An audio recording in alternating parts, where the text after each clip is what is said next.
Now, with the likes of Worldwide Developers Conference for 2024 coming up now about a month away, of course, as any old iOS developer, we're excited to get all these new APIs and anything else coming to SwiftUI. And pretty much over the past couple of years, Apple has definitely made a promise that SwiftUI is the future of iOS development. That eventually, well, they haven't really said it, but eventually UIKit will be a thing of the past, so will be anything else that ties along with it. Now, for me, who is mostly a SwiftUI developer and who has been exposed more to UIKit recently, in my opinion, not gonna go off my opinion too much because this is more of everyone else's opinion. In my opinion, I don't really agree with that, and I'm explaining why, or I might not, or I might talk about it while I'm reading over some stuff off my Twitter. Also follow my Twitter. On why, I really just think SwiftUI is great, but why I think UIKit is not going anywhere anytime soon, really. Now, as mentioned, with Worldwide Developers Conference, Apple is probably going to be announcing anything and everything that'd be great. I mean, I know last year, with one of the things I was really excited about was the introduction of course, Vision OS, and the fact that Vision OS works with the likes of SwiftUI. So obviously in that own framework field, SwiftUI is definitely dominating there, but when we have iOS, macOS, and watchOS and tvOS, of course, UIKit and SwiftUI kind of have their own thing of butting heads, and of course the debate is always there, like, should you learn SwiftUI or UIKit in now 2024? So as of recently, I posted on my Twitter asking SwiftUI developers why they weren't working with UIKit. And this actually got a fair amount of traction, okay? With over like 46 responses, but we're not gonna go through all those responses. I'm just gonna pick out a few and maybe we continue this on. I don't know. If you're a SwiftUI developer, tell me why you don't want to work with UIKit. By the way, I'm reading my screen so I can communicate with y'all. And there was a overwhelming responses of just some common stuff like it's a little bit difficult, storyboards, yada yada yada. So let's try to read over a couple that I've actually caught my eye. Now this comes from @TechieJana or Aaliyah Jana, and she mentions how she is very much scared of UI view representable, long ass code. Seems complicated as well. And now I will say, when it came to learning SwiftUI and then being like, oh, SwiftUI doesn't have everything that UIKit has, trying to build things between them, it definitely can get a thing of long ass code. And within that, it does take a lot of practice to really understand and make the right connections between SwiftUI and UIKit, especially when it comes to making the coordinators and using UI view controller representable and representable context and UI view whatever. It does take a lot of understanding, and especially if you're a SwiftUI developer like us or anyone else, then you're not used to the likes of having to deal with figuring out position of views, and now you're getting introduced to CG recs and framing and, like I said, auto resizing. So it can definitely take a lot of work trying to bridge the gap between SwiftUI and UIKit within your SwiftUI applications. That, as mentioned, it can seem as complicating as well, especially when I believe Apple doesn't have a lot of documentation, in my opinion, where you can integrate and build SwiftUI applications with UIKit as well. Now, this is from Jordy Brune, and he mentions that UIKit is a lot slower and a lot harder most of the times to develop. I'm actually looking at some of his responses so I can be accurate. Now, yes, UIKit, when it comes to the likes of mentioning about getting the views and making sure auto resizing is working correctly, yes, it can definitely get more difficult. Slower, I cannot agree on that because I can't say that I've actually made a full-on project using UIKit. I really want to one day. I just haven't been able to recently. But when it comes to developing, let's say, some views that I need to get in with SwiftUI that only UIKit can deal with, then yes, it definitely could take a lot of time trying to debug, and with, as mentioned previously, trying to make sure bridging the gap between SwiftUI and UIKit can communicate with each other. So I do agree on that. And of course, I'm gonna go back to that hard part. Now, when we look at the likes of maybe applications that support SDKs down to, I don't know, how about iOS 11, even though I don't know who's developing for iOS 11 still. Or let's say we look at working in big tech companies or big social media app companies like Instagram or Facebook.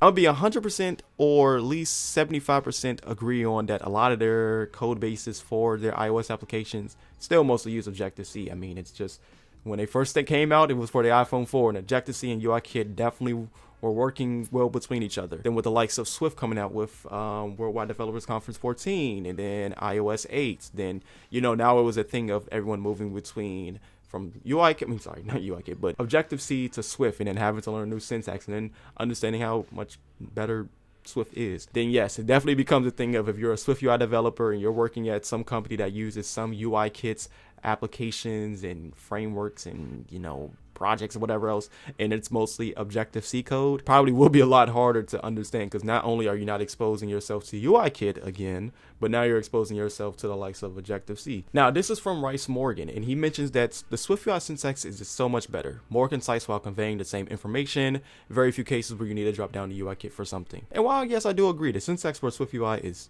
a lot easier. You know, when it comes to UIKit, then you have to make a UI view controller, then you have to do view did load, view did appear, watch for subviewing, and watch for layouts and UI navigation controllers, and that could be a lot of code that can be clogging up your view controllers and anything else that works within it. Maybe just be as simple as just adding a toolbar item can take up a whole function, and you got to make a Objective-C exposing function. Like you can understand exactly what he's mentioning about where this SwiftUI syntax just works a lot better than having to deal with UIKit. And especially when it comes to likes of interface builders, you don't have to have one screen of an interface builder and one screen of a view controller and make IB actions and outlets and anything in between, because everything within SwiftUI just works. That's the same Apple slogan uses with their products. We can use it within SwiftUI. It really just works. And in a rare case, yes, you would have to really drop into UIKit for something. Now, for me, what I really love over the SwiftUI map is a MK map view, and MK map view is a part of UIKit. So within this application that I'm definitely working on now, when I'm wanting to utilize a little bit more power or a little bit more functionality from a map view,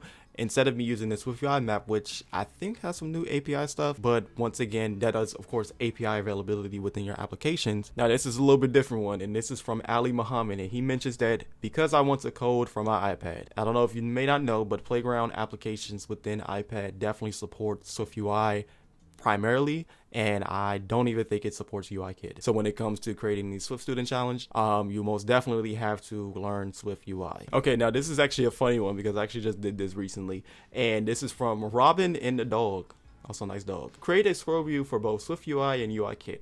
So a UIKit scroll view does not work the same way as SwiftUI scroll view. You have something new that you call a content size, of course. And now with SwiftUI, with everything pretty much working in between each other, they don't need to dynamically have sizes and constraints between them. Now for me, for some reason, I did it perfectly one day. I have a tweet about it, but I did it so perfectly one day. But once again, what I'm not used to is having to deal with the content size, and maybe that's just a little bit more of my skill factor. Maybe I need to work on that as well.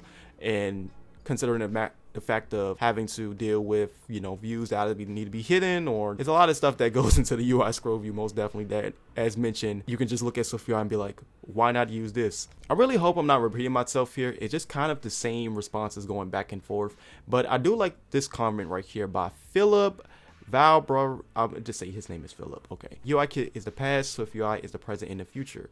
He said he has some applications that are older apps in UIKit, and he can write new UI for them in SwiftUI.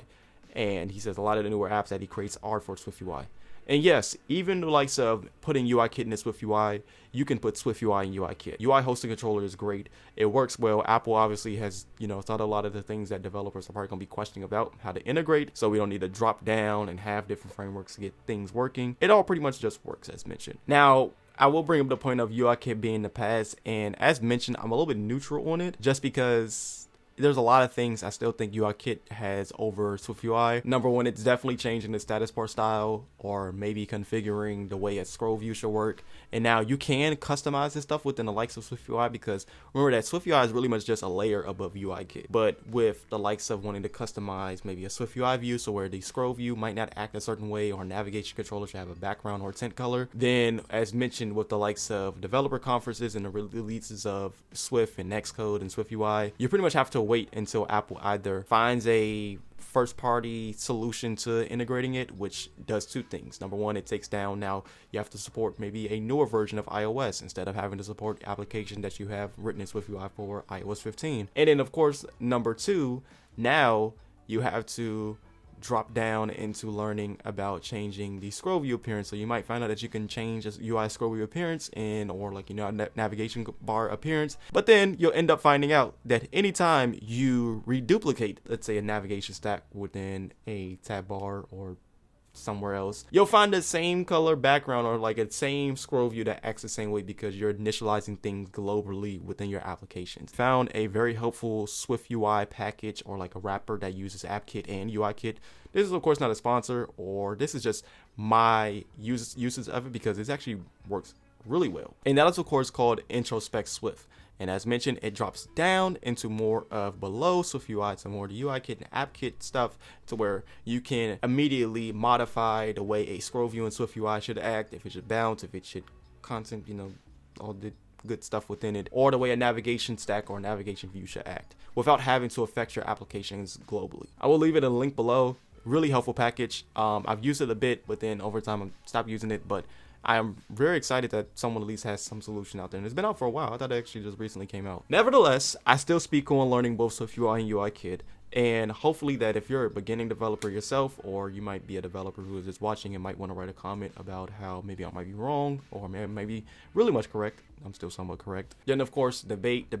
Let's ask questions. Let's see what else other people feel if this video really gets out there. Really much interested because I want to make this a topic for Worldwide Developers Conference. All right, well, yeah, that's about it. If you have any questions, if you want to debate, comment, or maybe I might have missed out on some stuff, please let me know in the comments. Of course, I'm just continuously trying to grow myself and help other people grow as well. Thank you so much, and I'm coming up now 2.5 to 3 years within iOS development, which is super great. This field has shown its true colors, and I love it every single day. So please subscribe, give me any feedback, and yeah, check out any recent videos that I have posted, and I think a few more that I have coming out soon. So all right, bye.